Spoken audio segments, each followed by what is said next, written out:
Oh, yeah. Always. I'm going to pause. Hey, where can dressed in varying degrees of undress, they're walking around the room. They're making very, very polite conversation. They're literally trying to turn the pants right off of you. Yeah. They want you to be aroused. Okay, folks, that is in the script. I have to say that. I don't say that line. I don't get my paycheck. By the way, didn't say a lot of this when Aunt Margaret and Uncle Rex were on the train. Yeah. We PG'd it. Yeah, we PG'd it. A lot. Shaved off 15 minutes of the tour. Just kidding. Anyway, so they're making polite conversation. Pretty soon, you make your choice. Then that gal would take you back to one of the workrooms where there you would discuss the business. Say hello. She's gonna say, look at her. She's taking your pictures. And there you to 1900. And like I said, take pictures. Ask questions. If there's anything you have a question about, feel free to ask a question. 1876. Oh, wow. So, are you a paranormal investigation? I love paranormal. I do too. Oh, yeah. Your basic, there was no trains coming through these Wild West towns for the longest time, so you ate what you got that came in on a wagon train. But also in 1876 right now, Main Street, Deadwood is just a strip of dirt and mud and stinky horse and ox and you know what. Each side has hastily constructed buildings. It's a booming time. They're finding gold like Easter eggs in the creek beds, becoming millionaires and thousands, whatever. And not only are they illegally gambling, drinking, and prostituting, they're illegally trespassing. Because in 1868, the Fort Laramie Treaty was signed declaring all of the Black Hills, including Deadwood, the Great Sioux Reservation. Oops. Yeah. Just to be fair, though, I'm just going to come up. My ancestor, pretty man, 6 foot, long, golden, great, red locks, curly. Claimed he thought they should get together. He was good looking, 6 foot, tall glass of water. He could not stand her. She drank all his whiskey. He brought a barrel of whiskey, and they found her in Laramie, drunk as a skunk. Oftentimes she'd get so wild and crazy being on a drunken binge that they'd have to put her in jail just to sober her up. And she was hanging out with Dirty M and Madame Mustachio because they were all somehow, I don't know, they knew about the wagon train coming. But she was in jail. Anyway, so she got in on that wagon train coming here, and of course, Wild Bill, woo. And on that first wagon train was Dirty M, Madame Mustachio, the very first 2 madams that came to Deadwood. They had a handful, just a small handful of women that were willing to sell their bodies to make a living. And yes, Madame Mustachio was a real mustache. No, she was not transgender. She was French. We have her picture. Poor girls. It was a well-known fact that they had other duties to perform, and they didn't. Their paychecks were withheld from them. And their worldly belongings, and also if they gave a big fuss, they were given laudanum, which was half opium, half whiskey. Extremely addictive and extremely hard to get off of. So in the early part of the then all the beds were broken. But guess what?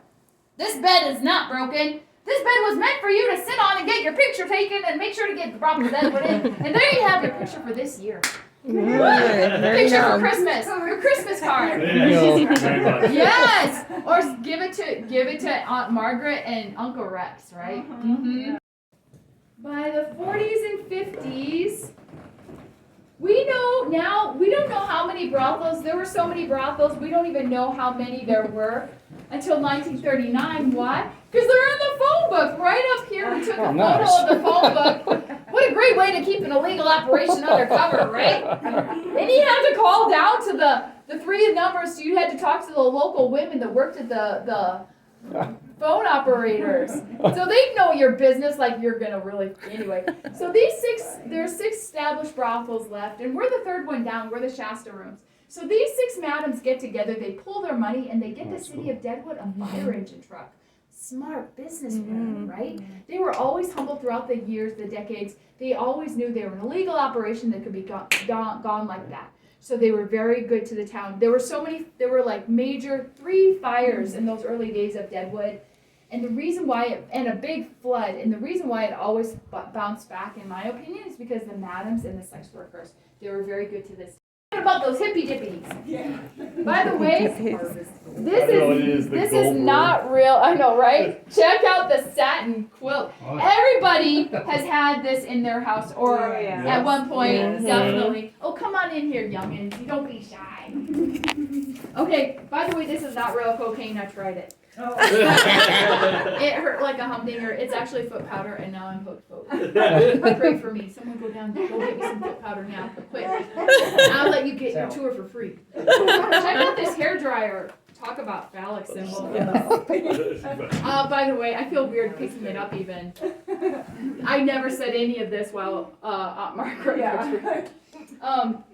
By the way, so her mother-in-law is Aunt Margaret, and she was on this tour a year ago, and every time she was either going like decides to go trick-or-treating for UNICEF, and her dad said, well, wait till I get off work and we'll go downtown. They go down to 4 places only, and it goes something like this. Well, how much did the green door give you? How much did the white door give you? And so on. Within 15 minutes, this little girl had $500 for UNICEF in 1965. Dang. Yeah, good, generous women. Also, what continues to be very lucrative is deer hunting season. So much so that the madams have to hire extra women off the circuit in the U.S. to come and work here. And in the early 70s, a local gal was trying to walk down Main Street, Deadwood, turned around and went right back the other way. Because there were 4 lines coming out of the 4 brothels all the way across the street to the other. They were taking, and it wasn't uncommon. I have many men come back here just wanting to look around. I miss this place. They were just like coming back to their old stomping grounds. And they said, one guy said that there would often be lines just down the steps and out to the sidewalk on this side, just on a regular Friday or Saturday night. And they take a pack of beer, take one, hand it on down to the next guy, and they just keep on doing that while they waited. Also, the madams had to have entertainment in the parlors because the wait time was so long. God, I heard that door again. Hold on, I'm gonna go put a doctor twice a week during hunting season. Busy girls. I forgot to tell you that in the early 40s, those 6 madams back there realized the country's getting more and more conservative, and they noticed this. So they get together and they make more rules for the brothels. They're always followed, but never written down after that. You keep your business within the Badland District, but you only let your workers out 1 day a week. They can do their shopping and their errands in the town part. But they have to see the doctor that day, and they have to mind their manners, no soliciting, no going into bars over there, and come back by 3 o'clock and dress modestly. But everybody in town knew that was a sex worker or a madam because they were the best dressed women in town. And that was true throughout the decades. 3 o'clock was pumpkin time. Okay, did I tell you that? Nope, I thought I forgot. So also, the madams were having to stuff every men in every nook and cranny. Of course, they had to have entertainment in the parlors. But in one of the brothel, they put a guy in the bathroom. There was just no more room. But they found him there the next morning asleep on the toilet. Never got his happy ending. Must have been drunk as a skunk. So in every room, I don't know if you've noticed, there's always been a purple door, and you might see a little flicker in their eye. You had a good time. It became very popular. And it is no coincidence that Pam gets here in 75, and the brothels are shut down 5 years later. No coincidence whatsoever. Got kind of wild and crazy over there. We're going to talk about that in the last room, the madam's bedroom. Any questions about the 60s and 70s? This one of them was this down. We were able to find her because she used her real name. Her name was Nita something. And we got a lot of information. She was here from 72 to 78. And she said that when she was 11, her stepfather, Big Ed, started forcing her to have sex with him in the same bed that he slept with her mother. And her mother would say, "You tell nothing to nobody." I know, terrible. At the age of 12, they pulled her out of school, taking away her education and her self-esteem. They were con artists. They ran the carnival unit, and they forced her to join them with that. At the age of 14, she has her first child by Big Ed, not by choice. And then 2 years later, another child. At the age of 16, her own mother forces her to turn her first trick at the back of a drive-in movie theater down in Texas. She knew a couple things at that moment. She knew she could make good money and get out from under their horrible grasp and raise her 2 little boys whom she dearly loved away from them, and she never looked back after that. But at the same time, she didn't think she was worth anything else. The life that she had led groomed her for that sex work. So from the time that she's 16 to 26 down in Texas, she's a sex worker. After 4 failed marriages, the poor girl, she comes up to Deadwood because she hears how well run the brothels are. And she lived off-site with her 2 little boys. Anyway, she didn't do any sex, but she would just literally swing from the ceiling in the 70s. Nice. And nothing says the 70s like a crochet bikini with targets on the bosom. One lady last summer on my tour said, "Oh, I had one just like that, only aqua blue." I love it. So Jamie Summers was her stage name. Does anybody remember the Bionic Woman? Oh, This was the character's name. What is with that mannequin hand hanging from the ceiling? It got wild over there at the Perfect Door, folks. And of course, in the 70s, the gals would decorate their workrooms even with mirrors on the ceiling, disco balls, shag carpet, black lighting. Ooh, in a brothel, seriously. But also with these psychedelic posters, I guess. Yeah. But yeah. Okay, let's go into the madam's office. We'll take her right here. I apologize. Place in the mall of Brookings, South Dakota, having this and having a lot of questionable items in there. I was like 6 or 7, and I remember seeing. He must have played dirty doctor, married a nurse, and doesn't want to say it in front of her, but And so, by the way, the going rate of sex in 1969 was $20, 20 minutes. After that, you negotiated if you wanted anything else. Once a gal took the John back to the workroom, they'd negotiate what he wanted, the price that they had agreed upon, and the bills he was paying with. If you took any tips, didn't report them, you were gone. You didn't get a job working anywhere else in this town. They had a lot of pull. Because you're getting 50%. At the end of the night, the madam would come in here, unlock this, take out each stash individually, and when all the cards matched each bills, by the way, before the gal got down to business, she'd come in here, put her card in here, and rarely would we accept checks unless you're a regular. By the way, Nick's grandpa always paid with checks. The guy that works here. And away she'd go, and there were timers in every workroom in case those little buggers would go longer than a lot of time. Once those boots were off, bada bing, bada boom, away you went. At the end of the night, and they were getting 50-50. So when all the bills matched, it'd be 50 for the madam, 50 for the worker. Now that sounds like a cut slanted towards the madam, but when you think about it, she has to keep this place up and running year round, including slow parts. Also, she has to pay for the entertainment, other stuff like doctor's visits, and bail money was a big one. One madam, Dixie Fletcher, would hide her bail money. She'd have 2 vacuum cleaners, one that worked, one that didn't. One that didn't had $5,000 cash. How do we know? Because her housekeeper's still alive today. She's 83 years old, folks, and she plays here in Deadwood, and she plays bingo every Thursday night down at the VFW. I'm going to go down there one of these Thursday nights, and I'm going to sit at her feet, and I'll say, "Teach me, oh wise one." She was their Avon lady to all the last 4 brothels. She was the Avon lady. She was a good Catholic lady, gave birth to a special needs child, and all the madams were like, "Let's hire her so she doesn't have to move away so she can make more money to support that little baby." And then she became the housekeeper for all the 4 brothels. Wow. I know, wait, there's a right, let's go. Okay, oh, they better test this The office door. the office door. Okay, this is one of this is a pretty room. Go ahead, you just go ahead and move on over here so there's room for others. Her heart broke real bad. Moral of the story: don't you go breaking anybody's heart. She'll grow a mustache. Anyway, she was stressed out. She had been a madam in Arizona and a couple other places, very wealthy. And during this breakup, I guess she was stressed out in the breakup. Her hair grew especially fast in a short amount of time, and after that, she vowed to never shave again. Wow. Here in Deadwood, the men would come to her for business advice. She was a very smart businesswoman. You wanted to work for her if you were a sex worker. Over here was Dora DeFran, the one that said you can't run a sporting house off of creek water. Am I right? Yeah. Anyway, she was a happy soul. She was a good friend to Calamity Jane. Throughout Calamity's life, when Calamity would come to Deadwood, Calamity went all over the place, but she would often come back to Deadwood throughout her years. In her latter days, Calamity was so, she just destroyed her body with alcohol. And she would ask to work for her as a housekeeper. In her earlier days, she would ask to work as a soiled dove, which she could. I know a lot of women did soiled dove work back then, and just to get alcohol. But she passed away in 1934, a very rich woman. She's buried up in Mount Moriah Cemetery next to her husband Joe and her pet parrot Fred. I would love to know what that parrot looked like. By the way, she had Fatty Thompson bring a wagon train from Cheyenne, Wyoming to Deadwood, and with a wagon full of cats. And at one point, some of those cats got all out. Now talk about herding a bunch of cats. And she filled up all of her brothels with tons of cats because you had to get rid of all that mice and rat population.